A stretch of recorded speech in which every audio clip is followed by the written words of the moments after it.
A top story of the hour, U.S. President Donald Trump has said that Iran must make a meaningful deal in negotiations with Washington in the next 10 to 15 days, or else bad things will happen.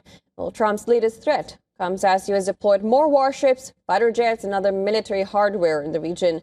Now, Trump's warning comes days after the U.S. and Iran held a second round of Oman-mediated talks, with the U.S. seeking to prevent Iran from getting a nuclear bomb. The U.S. president warned that Washington may have to take it a step further without an agreement. Yeah. Today on Iran, bad things will happen if Iran doesn't make really bad things. What will that I'm not going to talk to you about that. What is the goal if there is a U.S. military strike? Well, we're going to make a deal, or we're going to get a deal one way or the other. But with a military strike, is it to wipe out the nuclear program? I'm not going to talk to you about that, but we're either going to get a deal or it's going to be unfortunate for them. And you said today 10 days.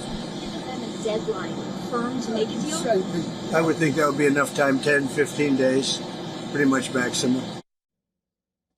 Well, Trump's comments came after Israeli Prime Minister Benjamin Netanyahu issued his own warning to Tehran.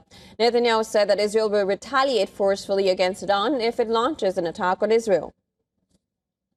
If the Ayatollahs make a mistake and attack us, they will receive a response they cannot even imagine. And on the other hand, a new report has suggested that UK is blocking the Trump administration from using its military air bases for a possible attack on Iran. A report by The Times said that US was drawing up a report to use Royal Air Force Base Fairford in England, which is home to America's fleet of heavy bombers in Europe. And according to a report, UK officials were reportedly worried that giving US permission to use the Royal Air Force bases for a military attack can breach international law. As U.S. continues to bolster its military presence in West Asia, Iran has conducted naval drills along with Russia in the Persian Gulf. During one such exercise, an Iranian fighter jet crashed, killing one of the two pilots on board. This, according to the Iranian state broadcaster IRIB, the Air Force plane crashed during a late-night training sortie in country's western Hamadan province. Meanwhile, Iran has told UN Chief Antonio Guterres that in the event of military aggression by U.S., Tehran will consider bases, facilities, and assets of the hostile force in the region as legitimate targets.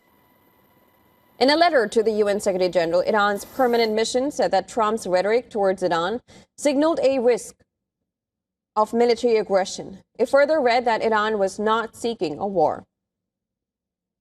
In another related development, the European Union has officially designated Iran's Islamic Revolutionary Guard as a terrorist organization. President of European Parliament, Roberta Metsola, announced that the action will freeze the IRGC-related funds in Europe.